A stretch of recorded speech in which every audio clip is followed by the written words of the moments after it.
Hello and welcome to the ME7 podcast. Tonight, as you can see, we are joined by a Gills title winner, playing 40 games in his one and only year at the football club. But what a year. What a year. He contributed 12 goals to Martin Allen's side. Not only 12 goals, a touch of class in that forward line as the Gills went and won League Two in 2013. Tonight, we are joined by Deon Burton. Deon, how are you, buddy? How you doing, guys? You okay? Yeah, all good, mate. Matt, we don't normally have guests come on during mid-season, but at the moment it's a little bit doom and gloom at the Gills. So we thought we'd bring up the mood a little bit, and no better than bringing on a man that was lofted upon his shoulders on the Priestfield pitch as we won the title in 2013. Yeah, I mean, this is a chance for Gills fans to see what a striker actually looks like. But yeah, I mean, what a legend, Mr. Jamaican Sports Personality of the Year, right in front of us, you know. I mean, what a legend he is. I was lucky enough to actually get a chance to shake his hand in that final game, and yeah, it was amazing. Deon, what a legend. Yeah, Deon, I'm pretty sure this is probably the first time that you've ever kind of spoken to the Gills faithful since you left the football club, right? Is this the first time that you've ever kind of come back and told the story? No, I think I've done it a couple of times before, if I remember rightly, and I've been back since and played a few games down there, and obviously took a team down there from my academy that I had to play the youth team. So I've been back and seen a few old faces. Yeah, but I mean, as coming on a podcast and talking about the story, this is probably going to be the first time that you properly reminisce. That year, isn't it? Probably, yeah. Yeah, cool. Okay, right. So you joined in. Let's go back to 2012 then. You joined in the summer of 2012. Yeah, let's go back to that time then. How did that move come about? Yeah, tell us about it. I think I'd just come back from playing abroad, if I remember rightly. It's taking me back now, 10 years. So, Gabali, yeah, in Azerbaijan. Gabali, that was it, Gabali, yeah, Gabali. What a country that is. Made some good memories out there. Still speak to a few of my ex-teammates there. And then obviously came back, was looking, looking to play some more football. So I spoke to Martin and got me in. Yeah, I bet that was an interesting conversation when he brought you into the office. What were the early conversations like with Martin Allen? Because obviously he's got reputation. We've obviously all come across him. He's a lovely bloke. Yeah. But he has got the reputation in football. He's mad dog for a reason. How was those early conversations with Martin? Well, I already knew Martin because I used to play with him at Derby. When I first came through as a youngster, he was a senior pro at not Derby, sorry, at Portsmouth, playing at Portsmouth, and he was coming to his career. So we'd all obviously knew each other from then. So he just told me what his plan was, and Martin, being Martin Mad Dog Allen, said, "Look, bring you in, and we're going to win the league." And I was like, "Okay, yeah." Took it with a pinch of salt to start with, but then saw what he was trying to do and the team and the squad that he had, and I thought, you know what, we could have a good chance. Yeah. I think he said that. I think he's obviously he's had the title winners back since to have live chats with obviously Kedwell, Lee, and Adam Barrett, and they've all said the same, that the first initial talks that they had with him was that we're going to win the league. There was no other expectation. It was just we're going to win the league, and that was it. Yeah, I remember him in putting him in the change room first game of the season. He come in after the game, and he wrote up 100, and then crossed it out. He went 97, and everyone was like, "What's going on here?" He went 3 points down, 97 to go, and then every time we come in the change room, and one, he'd slash another 3 points off, and then he started getting pictures of Vegas and putting them all around the room. He said, if that gets down to 0 before the end of the season, that's where we're going. And once we got close, the pitches start changing from Vegas to Benidorm. do you think that's all, as a football club, we could afford in the end? It went from Vegas to Benidorm very, very quickly. Yeah, it was good, to be fair. It was a good time, and Scally sorted us out with a bit of spending money. So did he? That's a surprise. Nice. I'm surprised at that. Yeah, I mean, what was it about the football club that made you pick us over other football clubs? Because I can imagine that as soon as you put the feelers out that you wanted to come back to England, that we were probably a host of football clubs that were after you. Yeah, obviously knowing Martin Allen, really. And saying that, I didn't really have everyone knocking at my door. I was getting on in age. Yeah, I wasn't a spring chicken, so everyone was probably thought I was a bit past it. So the gamble wasn't on, but Martin knew what I could do and what I still had in the locker. So lucky for me, he got me in. Yeah, Matt.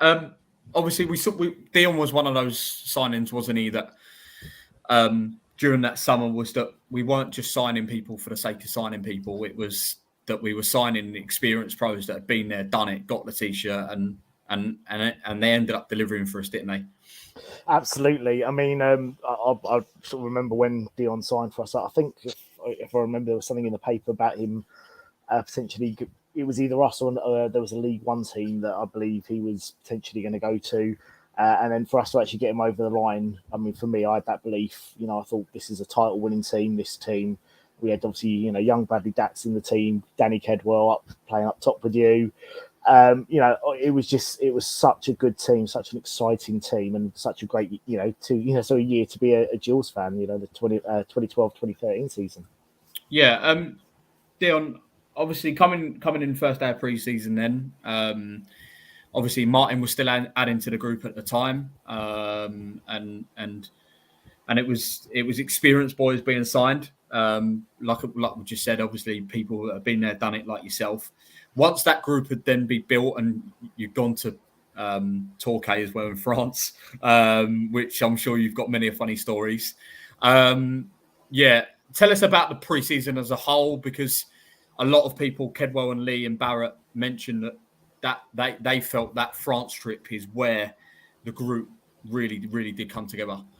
I think I signed out just after they come back. I'm not sure. I can't remember if I made that trip or not.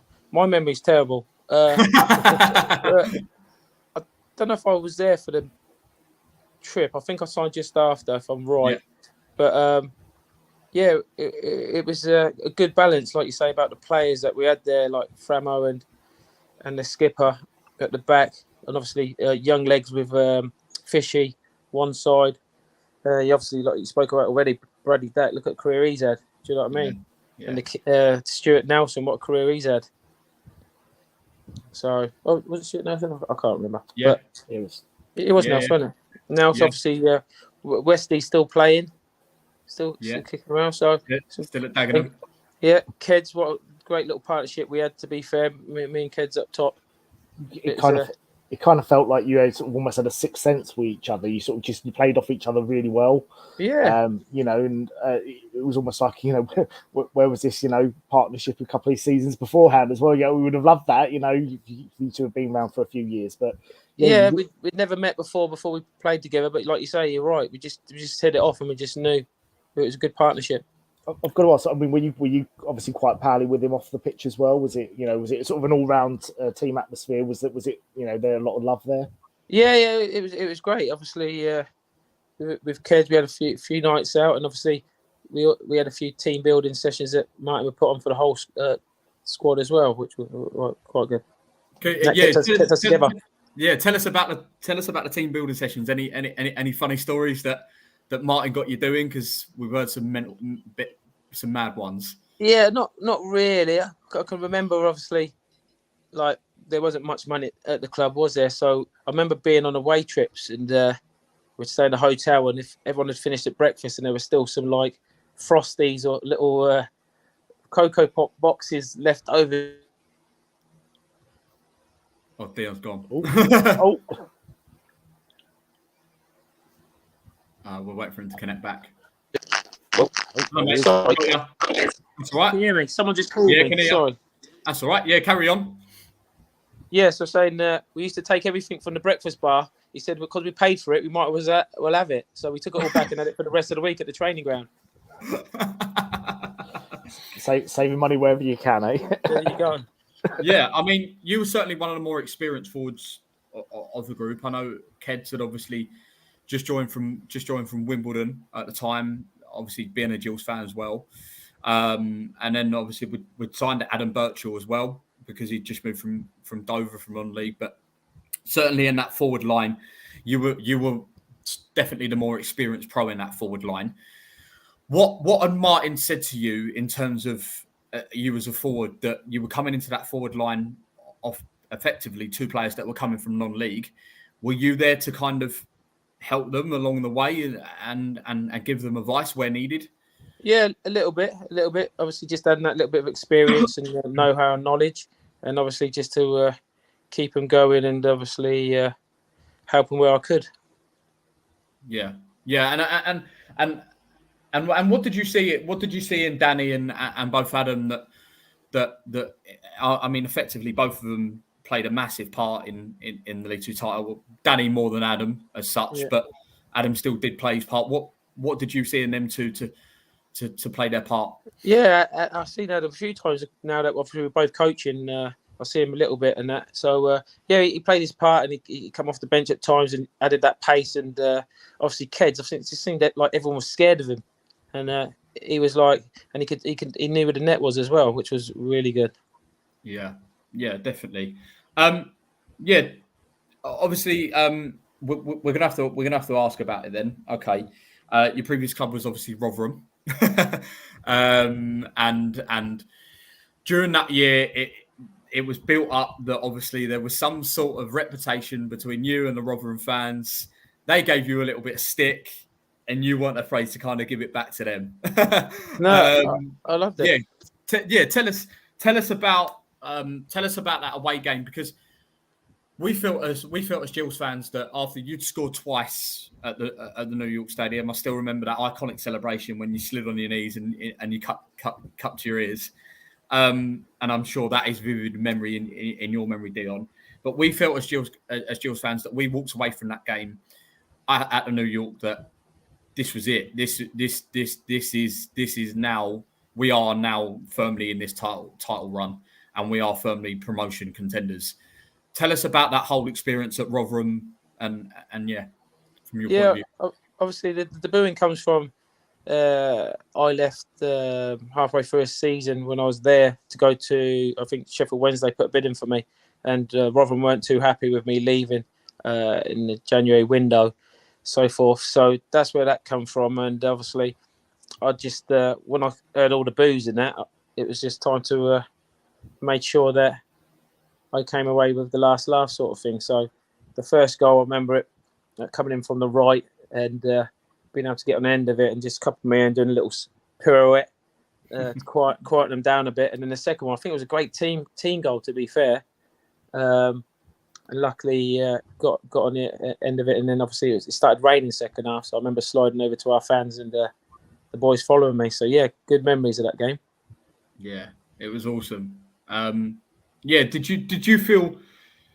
Because obviously Roman Vincelot as well got completely clattered, and he ended up in hospital, and Martin ended up telling us a story where you boys were given the option of waiting for him and bringing him back, or going back and that just showed the collectiveness of the group, didn't it? Yeah, that's it. Yeah, and like you say, that was the sort of spirit we had, and obviously with Martin and the character that he was be able to like keep it going, and that's how we just kept going and obviously did it. Yeah. Because obviously you also scored in a return game at Priestfield, where you nicked in front of the forward, and you put it in the top corner, and we won 1-0 that day. And I remember I read an article earlier that you'd done after the Rotherham game, and you basically said it was easy. Deon, you love playing in those type of games, didn't you? In front of a packed Rainham end, there was almost nothing better on a Saturday afternoon, was there? No, they're good fans, you know, and obviously they just wanted you to see you do well. And I know there's a couple of games that we didn't overall, but my main memories of that bottom end being packed with all the Gills fans was great, and that gave us that extra boost as well, didn't it? Yeah, definitely. Any funny stories that you can tell us about the year that you can say on camera? I can't remember too many. I think we went down the swimming baths at the bottom of the road, I think, once. Yeah. Some crazy things happened down there while we were down there, but apart from that, I can't remember. Like I said, my memory, I'm getting old now. I'm nearly 46, so my memory goes away with me a bit. But because I think James Russell mentioned about going down a children's slide down at the Strand. There you go, something like that. That was it. I knew something happened crazy. Yeah, a bit crazy. Yeah, because I think you lot broke in, didn't you? I can't remember. It might be mine. Sure blame it on the gaffer. I'm sure what you will remember, your 93rd minute winner against Morecambe, where you brought it over your shoulder and you smashed it into the top corner. Yeah, I remember it. Right at the end of the game. Was it Tuesday night? I think it was a night game. Was it? It was Tuesday. Yeah, I think it was there Tuesday you go. night. Yeah. Okay. Yeah, I remember cutting my head and bringing it down with my left foot. Yeah, and then half on it in. Yeah, it was good. Good goal. Tell it, Deon. Just wrap up, just as much as you can, as much as you can remember. Those 40 games for Gills. Looking back at your time at the football club, what was your best memories? Just tell us as much as you can remember about the year. Well, obviously, like you say, that goal. There's a few other. Obviously you've mentioned the Rotherham game away. That was memorable. I think some things that I did in that season, I think I've never done them before. Like I don't remember sliding on my knees before after any goal. Scored over like 170 goals. I don't remember ever sliding on my knees. So that was the first end of the season being picked up above me. I've got promoted 4 times. I'm lucky enough to get promoted 4 times in my career. First time I've probably ever been picked up on my shoulder, held aloft on people's shoulders. Do you know what I mean? Of the fans and that. So yeah, some good memories. Good memories down there with a great bunch of lads. Yeah. Where does it rank, Deon, in terms of your career achievements, picking up a League 2 title, win a medal? Yeah, it's got to be up there. Like I said, it's not often that you get a chance to get win promotion and win the league. And like I said, lucky enough, I've done it 4 times over a 22-year career. So it's right up there. The only downside is it might have never re-signed me for a second year. Yeah. Why? You'd have to ask him that. But he done it twice to me, to be fair, because I played with him at Brentford. And he did the same. We got to the playoffs, lost in the playoffs semi-finals to Sheffield Wednesday, and then the following year I never got a new contract neither. Ended up top goal scorer. So he done it twice, but it is what it is. And you move on. Yeah. Was you surprised that you never got a new deal? Yeah, a little bit, but obviously I think he brought in. Big Akinfenwa after me, so another good striker that came in to replace me. So Martin seemed to know what he's doing, but obviously his decision at the end of the day. Yeah, I suppose so. You mentioned earlier about the Gills faithful being a good one. We aren't always. We have our moments, and there was certainly a moment during the season, and I don't know if you remember it, that we went through a bit of a bad patch, and there was booze at Priestfield. That was you surprised? Because I think we were still in the top 3 at the time. We'd won a lot of our games, but we went through that bad patch, and suddenly the Gills fans turned. Yeah, no, you see it, and you have it with fans. You know that they want to see win all the time and win 3 or 4 at every game, and obviously with the expectation of the squad that we had and everything that has been said, with having a dip, obviously everyone would get disappointed and think, oh no, it's going to be over. But obviously they stuck with us, and we got back on and started winning some games. Yeah. Matt, any favourite memories from that year? the Morecambe goal is up there with one of my favourite goals from a Gills player. I just, as a you wouldn't believe it by looking at me as a former striker, just seeing the way he took the ball out of the air and turned and just put his foot right through it. I was behind the goal on that day, and I was so happy.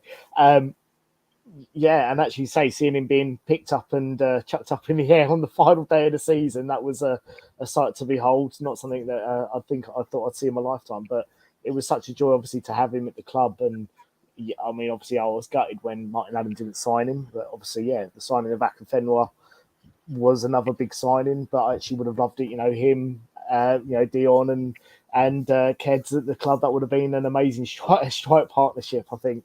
Yeah, that would have been very good deal, wouldn't it? Yeah. Good. Okay. Obviously, Deon, I don't know how much you've been. Let's come on to present day. Both. Let's talk about both Gills' present day and obviously what you're doing now, because obviously I can see you've got your West Brom West Brom top on. Obviously you're an academy coach at the football club at the moment. But let's talk about Gills' present day. I don't know how much you've been kind of looking at how they're doing. We've obviously got Neil Harris in charge at the moment, another striker that's obviously played for the football club. From an outside point of view, being a former player of the football club, back in League Two where you left them, how? From your point of view, how does it look from where you can see it? Yeah, I've not really. I always keep an eye on all my old team's results, but I've not really seen how the boys are doing. How are they doing? We're it's okay, isn't it? I suppose it's okay. You're definitely doing, but Rochdale haven't won yet, so you can't be bottom of the league. What about last year? Was it sad to see? Was it sad to see the Gills get relegated? Yeah, of course. Not nice to see. But obviously something wasn't right, and obviously now it's time, like say, Harris to try and sort it out and get them back up. Yeah, and obviously when you go through relegation and things like that, it's sometimes tough, isn't it? That with players they end up having a bit of a losing mentality when obviously they end up getting relegated, and then they just can't shift it, can they? And it ends up playing on their mind that once they then start the new season and they're losing again, and then they're losing, it ends up a mental thing, doesn't it?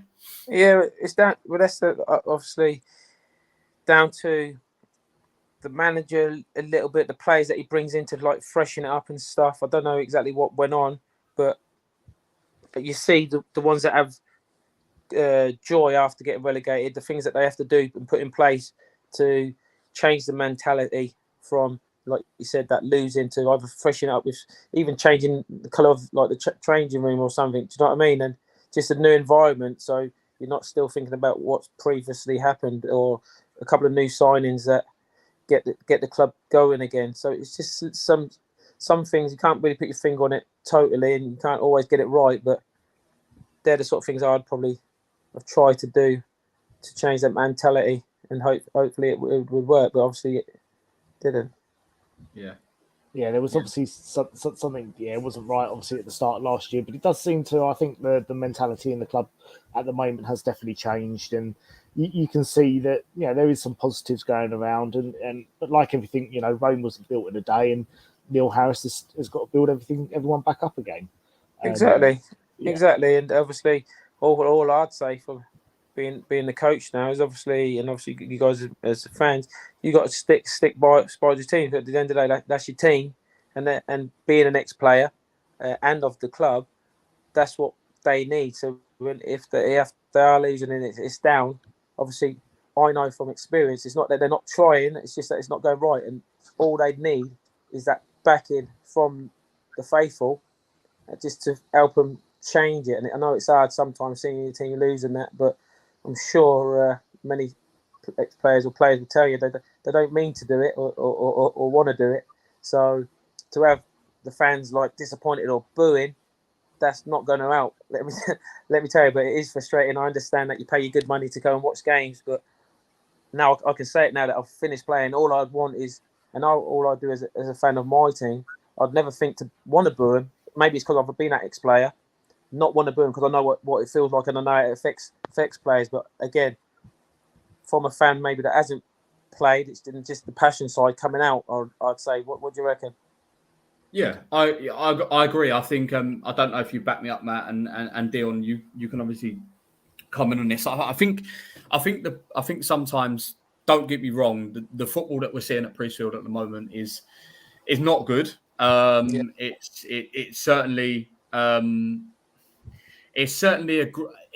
think it's a group that are inexperienced, but they are a group that are willing to play for the badge and are willing to put their bodies on the line.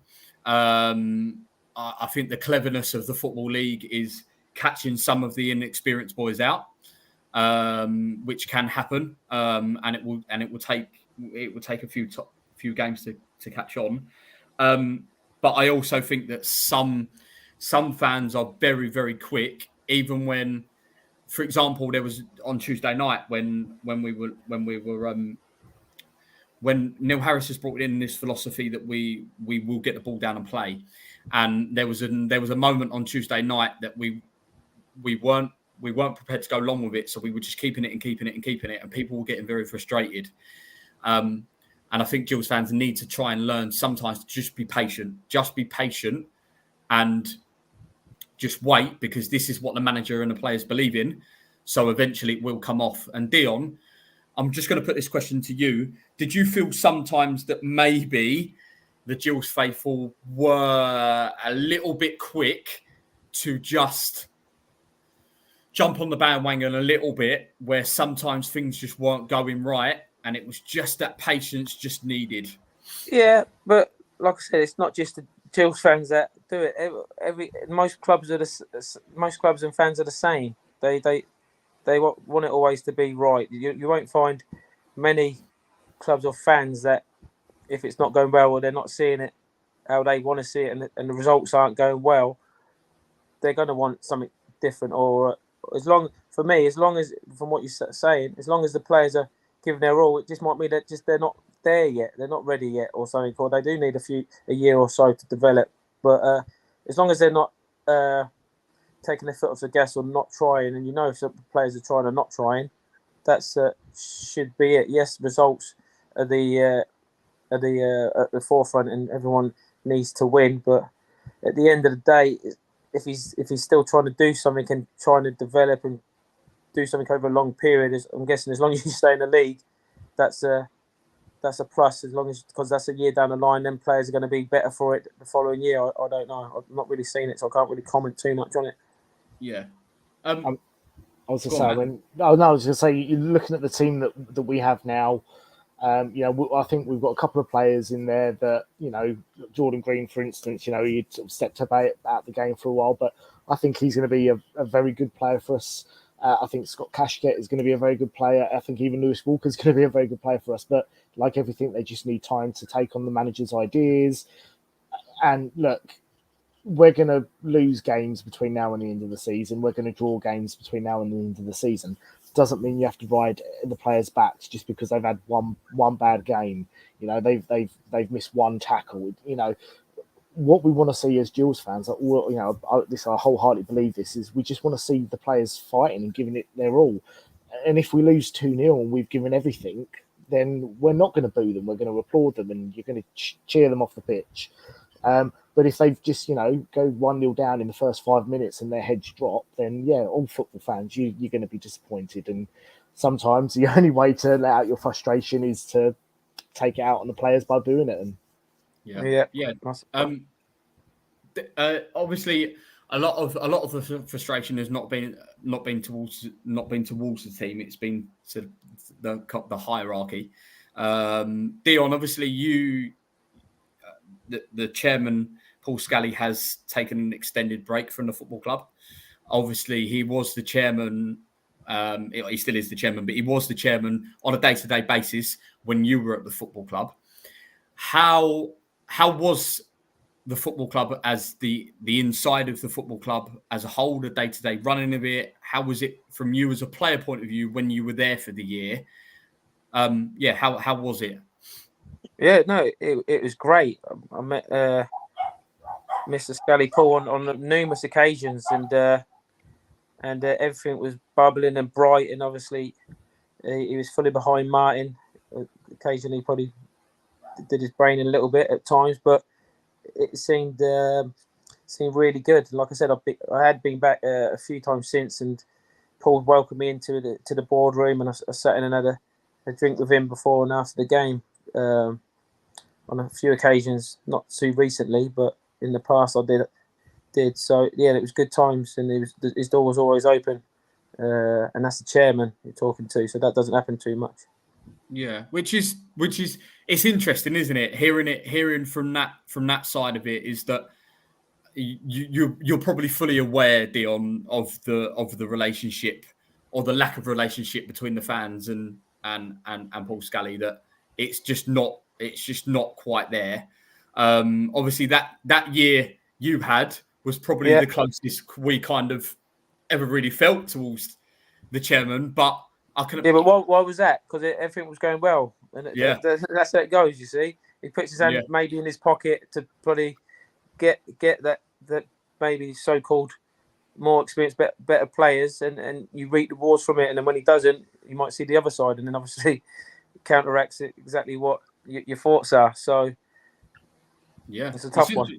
It's interesting. It is interesting from a perspective, really, from yourself, that he's always opened the door to you. He's always been great with you, and which is excellent. I mean, that's all we kind of want from the chairman. It would just, that's amazing that you've had that sort of reception, and on a day-to-day basis as well. How was the professionalism of the football club? Because we noticed a year after you left, Martin has already come out and said to us that it was overgrown grass. The football club was kind of left in a state, no training kit, just absolutely nothing. None of the boys were looked after, and it was just complete contrast from the year before. Yeah, and obviously only the people at the top probably know why. But all my memories, I can remember everything being fine, and everything was okay for the time I was there, and looked after well on and off the pitch. And I know Martin tried to do everything he could with obviously food after match training and stuff, and making it a family environment upstairs in the players' lounge for the families. Only fond memories when I was there. So yeah, just to wrap it up, Deon, because I think we're all keen to watch Liverpool United tonight. It's going to be a decent one. You're obviously an academy coach at West Bromwich Albion. Tell us a little bit about how you got into coaching, and how you ended up being where you are now, really. Yeah, no, I've obviously I love the game. If the game's on the box, I'll be watching it. If there's 3 or 4 games on a Sunday, I'll be watching all 4 of them. Lucky enough to fall into it after football and done all my badges, so got all them and started off at Birmingham City, and then West Brom called me wanted me to go in there, and I've been there ever since the last 6 years. Started with the 13s, now I'm with the 23s. I'm the senior professional development coach with the 23s. We won the cup last year, which was really good, the Premier League Cup. So a great bunch of lads. I've also done a bit with the loans. I was saying, obviously, I love football, so I was a loan manager for a period as well, going out to over 50 games in one season, because I just love watching football. And that's one of the times when I went down to Gills, actually. I think I was watching a player of ours that was on loan somewhere. And just doing the 23s, really enjoying it. Had a stint with the first team a few years ago, back end of the season, when we had a caretaker in charge, bumped up for 10, 11 games. Really enjoyed that, being part of the first team.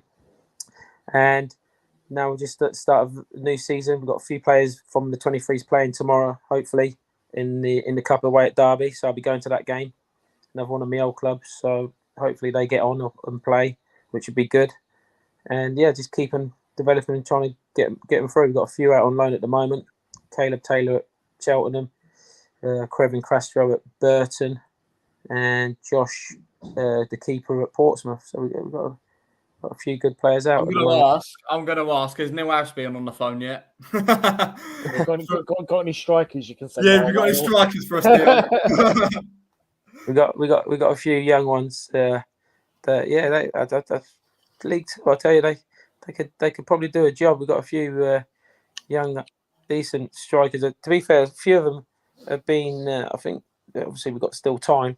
A few of them might be going out to League One or League Two. I think in the next few weeks, hopefully. Yeah. So do you think you can help your old club out and give Neil Harris a ring and just say, look, I've got a forward for you? I'll leave that down to him. He knows what players are available around the country, and I'm sure he's aware of any talent. Or what most Gills fans have said, Deon, is for you to stick your boots back on. And I'd love to if I could, but I don't think my body could take it. I just play charity games now, and it seems every time I play a charity game, I come off with either an injury or bad back. So unfortunately, do you see yourself as a first team manager one day? Yeah, definitely in the future. Hopefully, be able to manage at some level. I know I'm capable of doing it. Obviously, done it long enough now, coaching with the 23s and having joy, winning games when we've had to. Obviously, it's development, but it shows obviously winning the cup when we've had to actually go out and win games. Proving that, obviously, being able to do that with a young squad and talking about playing some good teams as well, beating Arsenal home and away and stuff like that, and Fulham and Watford that are top of our league. So good bunch of lads, and yeah, who knows down the line, get a manager's job. What do you reckon? What do you reckon, Deon? You come back one day as the Gills boss? Who knows? I've played for so many teams, and hopefully, one chairman, if they're still at the club, will invite me back. Brilliant, Matt. I'd have him back. I'd have him back in a heartbeat. Any final questions for Deon until we let him go? I've only got one quick one to. I've got to ask is obviously the World Cup '98. You had the chance obviously to go out there. I've got to ask, what was it like? What was the experience like? Oh yeah, every footballer's dream, to play at the pinnacle of the World Cup, and I say it so many times, like it's surreal. You don't until you go out the bubble. It wasn't until the second week when we got knocked out and I come home and watching it, and that's when it sunk in. Hang on, I was just in that tournament, me playing in that tournament, the World Cup. It didn't sink in.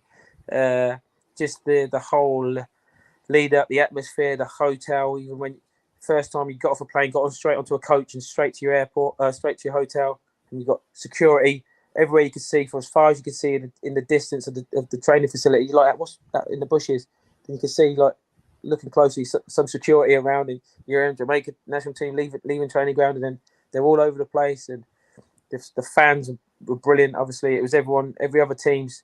The fans, Jamaica were their second team, so it was just a brilliant experience to be part of. And I was saying to someone the other day, we played the first game against Croatia, and I said for the first 20 minutes I couldn't feel my legs. I was playing, my head was right, but my legs were just like jelly. I was so nervous, you couldn't probably tell, but every time the ball touched my leg, it was just like I couldn't feel it. It's a surreal feeling, but great experience. Did you keep any of your shirts from the? Oh yeah, I've got all my shirts. To be fair, someone phoned me up trying to buy them the other day, but I'll be keeping hold of them. Sorry, I tried. I thought 5 might be all right. I've still got that one you got on as well. To be fair. Yeah. Where's your medal? Where's your medal? My medal is my partner's put a little outside in the hallway. There's a little shrine to my medals and some photos that she's put in the corner. So there's somewhere out in the hallway. Excellent. You'll have to send us a picture later of your Jill stuff, and we can post it on our channels. No problem. Deon, you've been excellent this evening. Thank you ever so much for joining us. It's been outstanding. It's been outstanding to have you on. Pleasure as always having a title winner Any final before we let you go, Deon? Any final messages for the Gills fans? Still fans, stick behind your team. I'm going to have an extra lookout now to make sure that hopefully the tide changes and you get some good results. And I'll be watching a bit more closely now that we've had this chat, and hopefully some good things can happen. And I'll make sure that you're all behind the team whenever their next game is. Just from me saying it, give them that extra push to try and get the 3 points. There we go. Yeah, Gills fans, unfortunately, we've not managed to convince Deon to put his boots back on to come back to Preseason. But hopefully one day we might see him in the dugout as the Gills boss. Never know. You never know. Deon, thank you so much for tonight. You've been watching the ME7 podcast, special guest with Deon Burton. Next week, let's make an announcement now. We've got Aaron Chapman. Aaron Chapman is joining us next week as he talks about last season and all the ongoings around Priestfield. That'll be an interesting one. However, tonight you've been joined by the Gills title-winning forward, Deon Burton. Please keep liking, subscribing, watching our channel. And as always, up the Gills.